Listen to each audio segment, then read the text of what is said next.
guys, so in this video I'm going to talk about how I made my children's book. The last couple days I uploaded the actual children's book, which is basically a digital version of this book right here that my beautiful wife Karen narrated for me, and it goes through the entire book and kind of reads the whole story. So if you want to check that out before you get to this video, you can. If not, this is how I made it. So right here I have the ultimate physical copy of it. This is the version I gave to friends and family and my daughter. This is her book. So you can see it's big. You can see all the details in the image, all the hidden characters, things like that.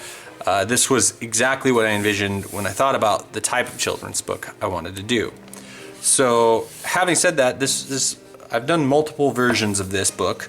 The first size I had done was this smaller one, which I still have a couple of them left over. I have a few. This was a longer story in this one. I took out a lot of text in the final version just because I felt like this one was too wordy.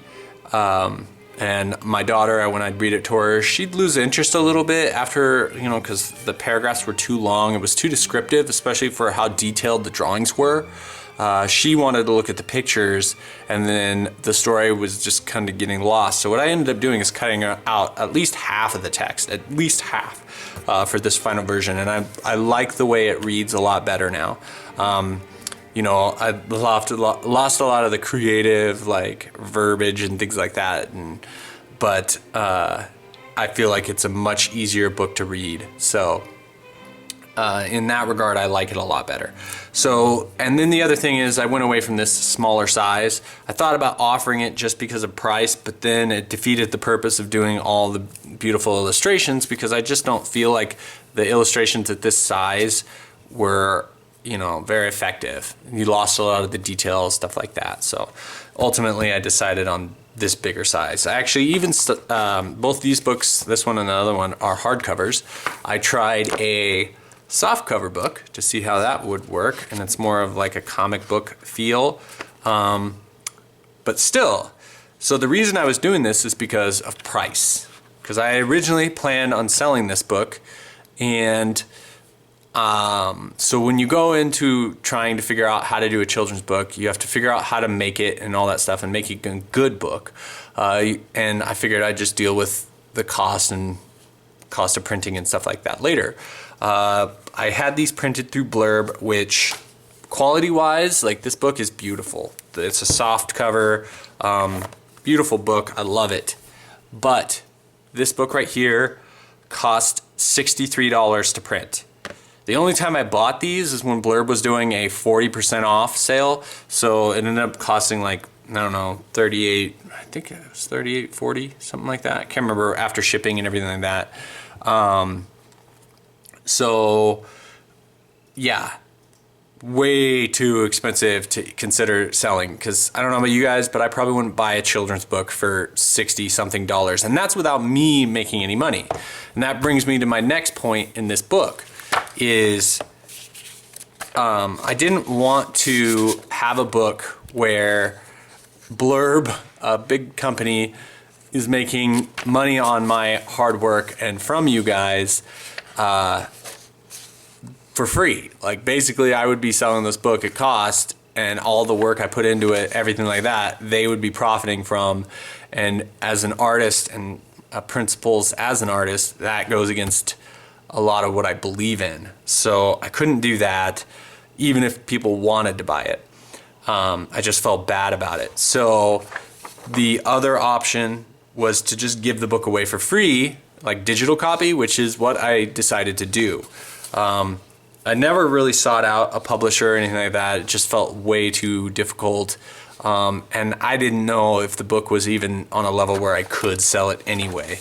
So basically, I just decided to do the YouTube video, give the book away for free, and yeah, and I feel good about that. I feel like, this is Alaina's book, and I want as many people to see it as possible, and I think a lot of people will get a chance to check it out on YouTube. And then I also thought about putting a PDF digital copy on my website so that people could download it and have it on their iPads for their kids if they wanted. One thing you guys didn't see in the video was these little drawings on the side of the book where the text are. These are all the little characters concepts that I had developed all throughout the through creating the book and the characters, and also in the graphic novel phase of the book when I was originally planning on doing graphic novel. I created all these illustrations so you can kind of see them on the side here.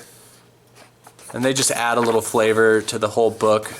Like Lena likes to look at them almost as much as the pages where creatures are and stuff. So, and the other thing that you didn't see was in the back of the book, I added, you saw it at the beginning of the video, but I had this big old map that I created right here, and it shows all the little places and stuff where, you know, little creatures live and stuff like that. So there's the mermaid place. Alaina loves the mermaid place right there. That's where the mermaids live. So there's the map in the back, and then I did little descriptions of all the little creatures and stuff. And there's a couple pages of different creatures from the map. Creatures of the world is what I called it. So I also added this back there as well. And this just gave a little bit more stuff to kind of look at and see in the book, like a little wizard squirrel. Those are squirrels that the wizards put together. They're a little mechanical, kind of based on the mechanical owl from, I think it's Jason and the Argonauts? I don't know. But anyway, so that's the big physical copy of the book that, like the reasons I just mentioned, were very difficult to have made based on price and things like that. Now, the other option I had looked at was doing a Kickstarter campaign and saying, hey, if you want the book, you know, donate $10 or $15, $20 or whatever, you'll get a copy of this copy of the book, because I priced out this copy of the book with a printing company for like 1,000 copies or 1,500 copies, and I think the cost of the book came around $8, $9 a book, which isn't bad for a book this size. I mean, I went to Borders and stuff like that, and they're, you know, 20, 25 bucks when they're not on sale. So I probably would have priced that around that when considering shipping and stuff. But I don't know. It was going to be a lot of work, and it wasn't necessarily the work. I just didn't know how people would respond to the book anyway, because it's about my daughter, so it's very personal. I mean, any kid can relate to not eating vegetables, but there was just a lot of aspects of it, which, I don't know, you guys tell me. I guess it's a perfect example of, or perfect time to ask a large group of people, you know, what they buy, what they'd want to buy.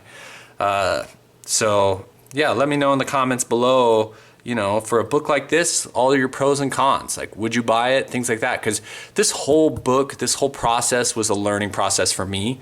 I wanted to learn. I wanted to create a book. I wanted to put everything together, my illustration, my imagination, and create something.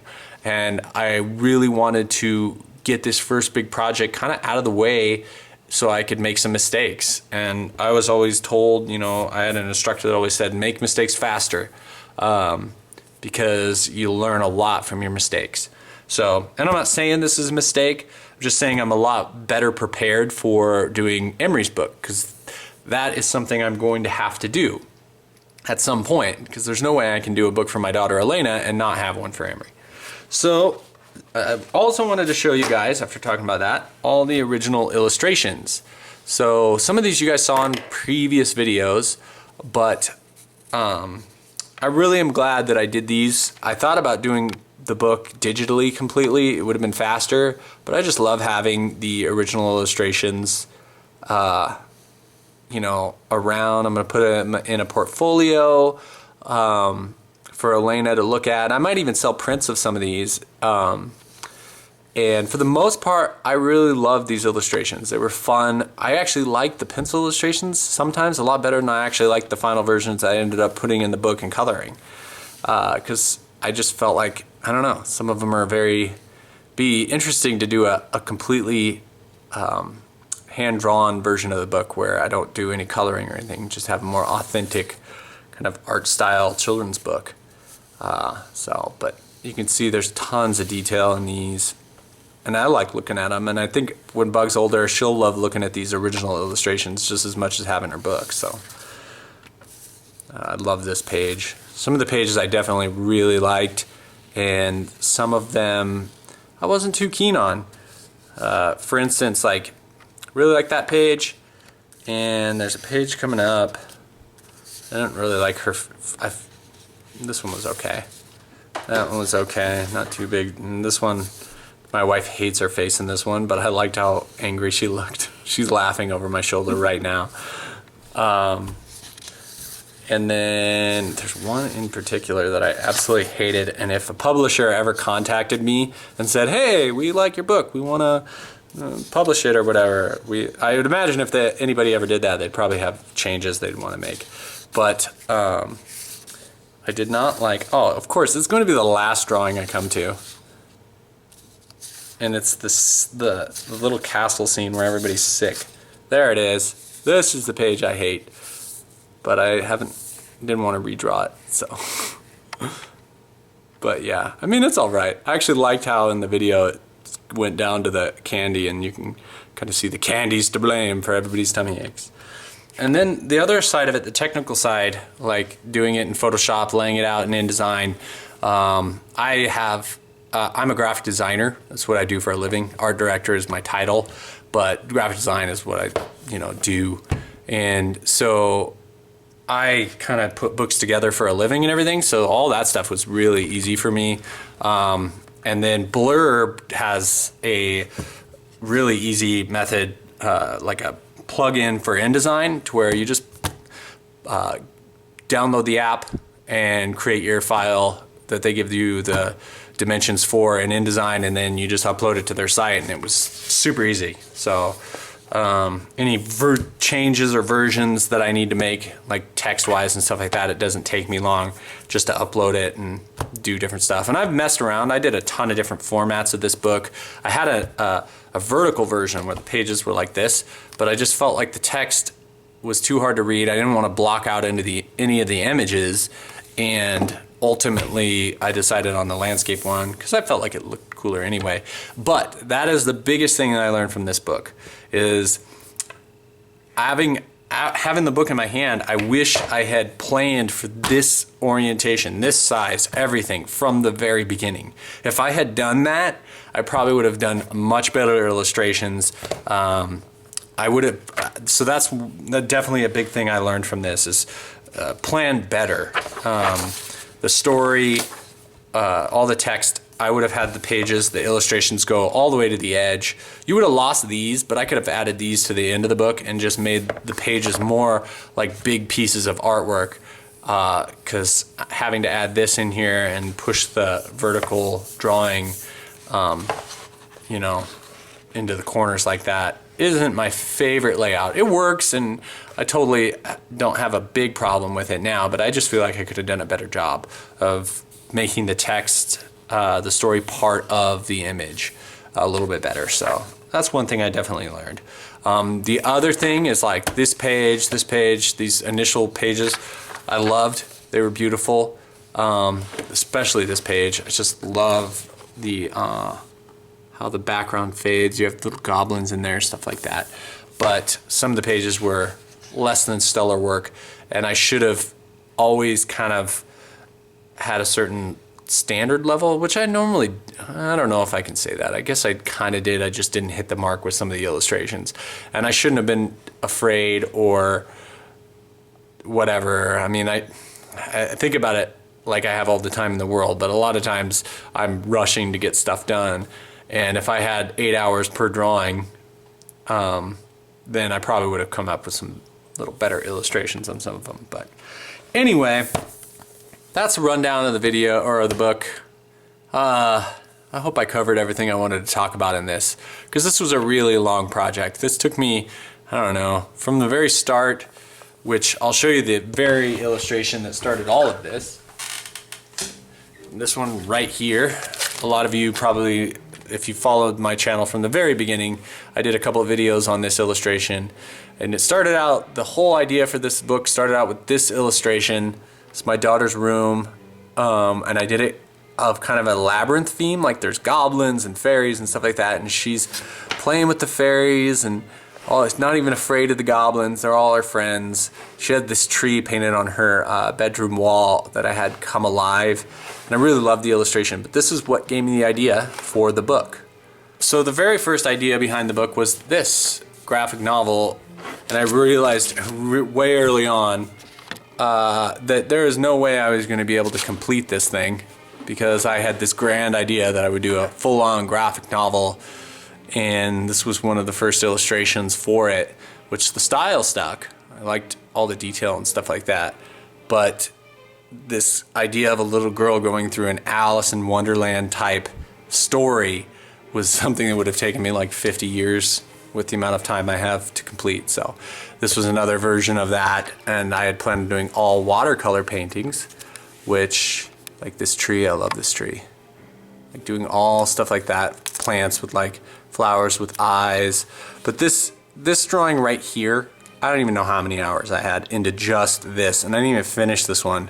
So again, I realized there's no way I'd be sitting here doing this book for 5 years, 10 years, something like that. So anyway, that's the video. Hope you guys liked it. Hope you guys you know, enjoyed the digital version of the book. And like I said, I might do prints of some of the pages if you're interested in those, but I just, you know, hopefully you show your kids, if you have kids, the video, and Alaina's little story will get shared with as many people as possible. So having said that, thanks for watching, you guys, and I will catch you later.